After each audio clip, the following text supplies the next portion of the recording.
오늘 우리에게 주신 하나님의 말씀 요한복음 5장 15절 16절입니다. 요한복음 5장 15절 16절 말씀 함께 읽겠습니다. 그 사람이 유대인들에게 가서 자기를 고친 이는 예수라 하니라. 그러므로 안식일에 이러한 일을 행하신다 하여 유대인들이 예수를 박해하게 된지라. 아멘. 본문에 계시된 주님은 어떤 분이십니까? 고발로 인하여 박해를 받기 시작하십니다.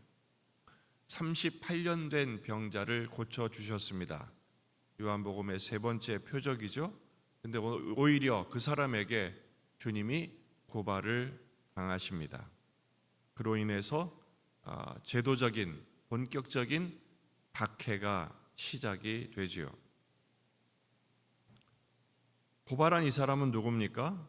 38년 동안이나 질병의 감옥에 갇혀 있었던 사람입니다.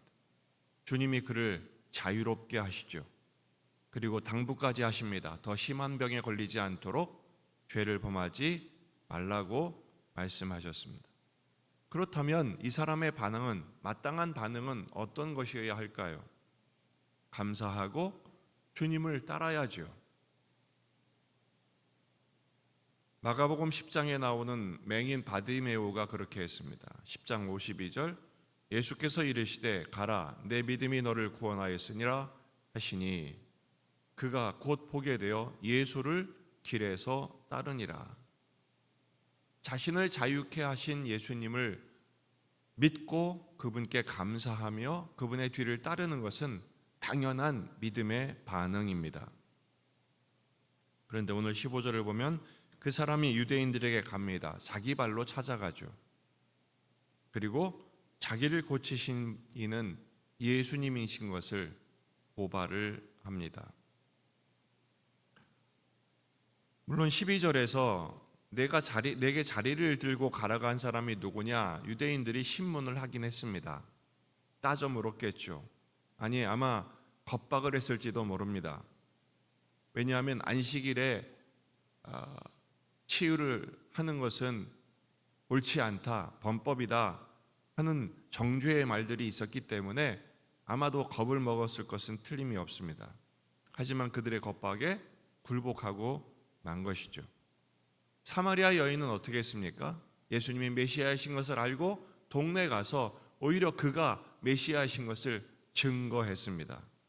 그런데 이 38년 된 병자는 병에 갇혀 살기만 한 것이 아니라 그가 자유함을 얻었음에도 불구하고 여전히 질병의 노예의 틀을 벗어나지 못한 것입니다. 치유받은 환자의 배신에 대한 교훈은 무엇일까요? 예수님이 굳이 안식일에 찾아가셔서 그를 고쳐주시고 배신까지 당하시고 박해받으실 것을 모르셨을까요? 다 아셨죠. 그럼에도 불구하고 그렇게 행하시고 배신 당하신 이유가 뭘까? 그게 바로 십자가를 지신 이유이기 때문에 그렇습니다. 첫째는 뿌리 깊은 인간의 죄성과 연약함을 드러내고 계신 것입니다. 몸은 치유되었어도 여전히 본질적 죄성이 여전히 심각한 인간의 현 주소를 폭로하고 계신 거예요. 주님이 분명히 당부하셨죠. 보라, 내가 더 심한 것이 생기지 않도록 다시는 죄를 범하지 말라. 근데 그는 지금 자기를 이기지 못합니다. 그래서 우리는 이런 자신의 모습을 발견할 때마다 우리의 나약한 죄성과 심각한 본질적인 쓴뿌리를 깨닫고 주님 앞에 엎드려야 합니다. 주여 불쌍히 여겨 주옵소서. 나는 여전히 죄인입니다. 주님의 은혜가 필요함을 간구해야죠. 그게 바로 구원받은 자의 증거가 되는 것입니다. 두 번째는 맹인 바디메오처럼 나를 구원하신 주님을 만났다면 그 주님께 엎드리고 감사하고 그 주님을 따르는 진정한 제자가 되어야 할 것입니다. 고발하는 자가 아니라 주님을 따르고 주님을 증거하는 증인이 되어야 하지요. 이 38년 된 병자는 자기가 무슨 일을 했는지도 모를 것입니다. 결국 자기가 고발한 결과 예수님은 박해를 본격적으로 받게 되십니다. 그러나 진정한 주님의 제자는 주님을 위하여 박해를 받아야 하지요. 마태복음 5장 10절, 의를 위하여 박해를 받는 자는 복이 있나니 천국이 그들의 것임이라. 나로 말미암아 너희를 욕하고 박해하고 거짓으로 너희를 거슬러 모든 악한 말을 할 때에는 너희에게 복이 있나니 기뻐하고 즐거워하라. 하늘에서 너희의 상이 큼이라. 이 말씀이 얼마나 놀랍고 얼마나 어려운지를 오늘 우리는 38년 된 병자를 통해서 확인하게 됩니다. 자기 살려고 남을 파는 자가 되어버린 이 38년 된 병자, 병만 낫지 그의 전인적인 치유는 아직 멀었음을 우리에게 보여주고 있습니다. 진정한 예수의 제자는 누구일까요?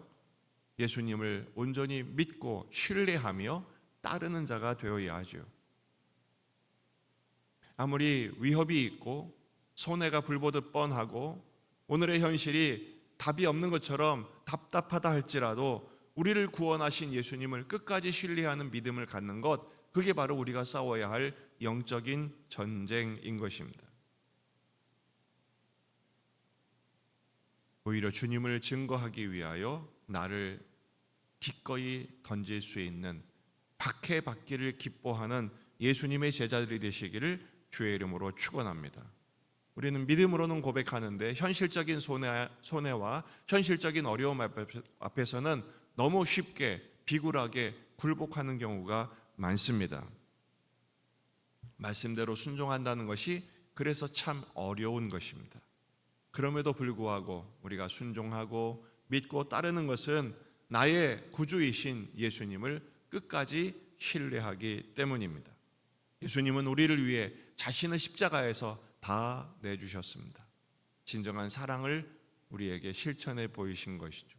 예수님의 제자요, 주님을 따른다는 것은 그 사랑의 삶을 살기로 결단하는 것입니다. 하나님을 사랑하고 가족을 사랑하고 이웃을 사랑하는 사랑의 제자로 살아가는 것이죠. 이 38년 된 병자는 오히려 자기 사랑을 위해서 예수님을 팔아버렸습니다. 우리가 이 잘못을 반복하지 않는 제자가 되기를 결단하는 이 아침이 되기를 주의 이름으로 축원합니다. 기도하시겠습니다.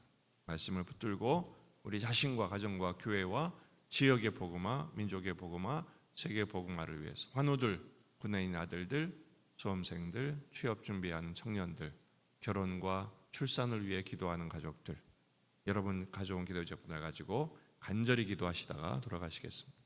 참 좋으신 주님,